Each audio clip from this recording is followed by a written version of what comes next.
Hello বন্ধুরা, আজকে তোমাদের জন্য একটা ক্রাফট আইটেম নিয়ে চলে এসেছি। তো তোমরা মাপটা ভালো করে দেখে নাও। এইভাবে স্কোয়ার শেপে কাগজগুলো কেটে নিতে হবে। তারপরে next step by step follow করো। স্কোয়ারটাকে মাঝ বরাবর বা আড়াআড়িভাবে পুরো ভাঁজ করে নিতে হবে। তারপরে তার মাঝখান থেকে আবার ভাঁজ করতে হবে।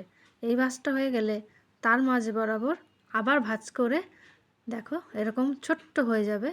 তারপরে তোমাদের কাছে এরকম যদি কয়েন থাকে, কয়েন দিয়ে সুন্দর একটা বেঁকানো দাগ দিয়ে সুন্দর কাঁচি দিয়ে সেটাকে কেটে নাও।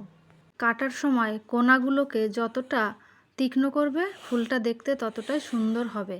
এই দেখো কত সুন্দর একটা ফুল তৈরি হয়ে গেছে। এবার এই কালারটার যে স্কোয়ার শেপ এঁকেছিলাম এটাতে ঠিক সেমভাবেই আমি করব। তোমরা আস্তে আস্তে ফলো করলে এটা শিখতে পারবে। ভিডিওটি শেষ পর্যন্ত দেখার অনুরোধ রইল এবং ভিডিওটি ভালো লাগলে আমার চ্যানেলটিকে সাবস্ক্রাইব করার এবং এই ছোট্ট ভিডিওটিকে একটি লাইক করারও অনুরোধ রইল। সেমভাবে দেখো আমি 1 টাকা কয়েন দিয়ে এরকম একটা পাপড়ি কেটে নিয়েছি। আমার হয়ে গেছে। এবার আমি আঠা দিয়ে পরপর পাপড়িগুলোকে একটু সেট করে নেব। এই দেখো একটু হার্ট শেপ এসেছে। এবার যত ধারগুলোকে তোমরা একটু তীক্ষ্ণ করবে, ডিপ করবে ফুলগুলোর পাপড়িগুলো তত দেখতে সুন্দর হবে। এই যে আমি আরও একটা কেটে নিয়েছি।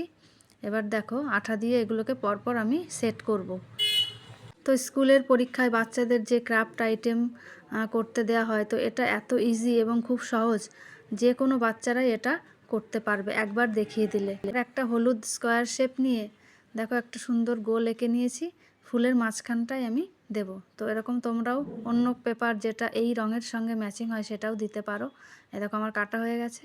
এবার গোলগুলোকে আমি একটু খাঁচ কাটা করে দিয়েছি যাতে দেখতে সুন্দর লাগে। এবার আঠা দিয়ে ওটাকে সেট করে দিলাম। এবার একটা কাঠি আর একটা ট্রায়াঙ্গেল শেপের সবুজ কালারের পেপার নিয়ে দেখো তোমরা যে কোনো কাঠি ইউজ করতে পারো। এরকম একটু পেঁচিয়ে ফুলের যে ডাঁটি বা বোটা হয় সেটা আঁকার জন্য এই দেখো হয়ে গেছে পেঁচানো। সবশেষে আমি কাঠিটি বের করে দেব। এবার দেখো পেছনে আঠা লাগিয়ে কাঠিটি আমি সেট করে দিলাম।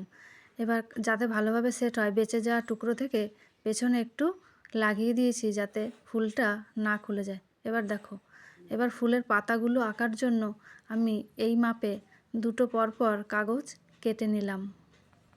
কাগজ কাটা হয়ে গেছে। এবার কাগজ দুটোকে কাটার পরে মাঝ বরাবর ভাঁজ করে নিতে হবে।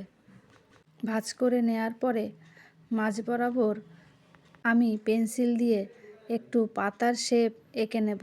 তোমরাও ঠিক আস্তে আস্তে এইভাবে পাতাটা কেমন হয় আইডিয়া করে সুন্দর করে দেখে এইভাবে পাতার একটু বোটা, তারপরে ঢেউ খেলানো 3টে স্টেপ দিয়ে আমি পাতাটা শেষ করি। এবার আমি এটাকে সুন্দর করে কেটে নেব। আস্তে আস্তে কাটবে তোমরা যাতে কাগজগুলো একটু জয়েন্ট থাকে, না হলে পাতাটা দেখতে সুন্দর লাগবে না। এই দেখো একটা পাতা হয়ে গেছে। ঠিক সেমভাবে পরের পাতাটাও আমি কেটে নেব। এই দেখো এঁকে রেখেছি এই যে।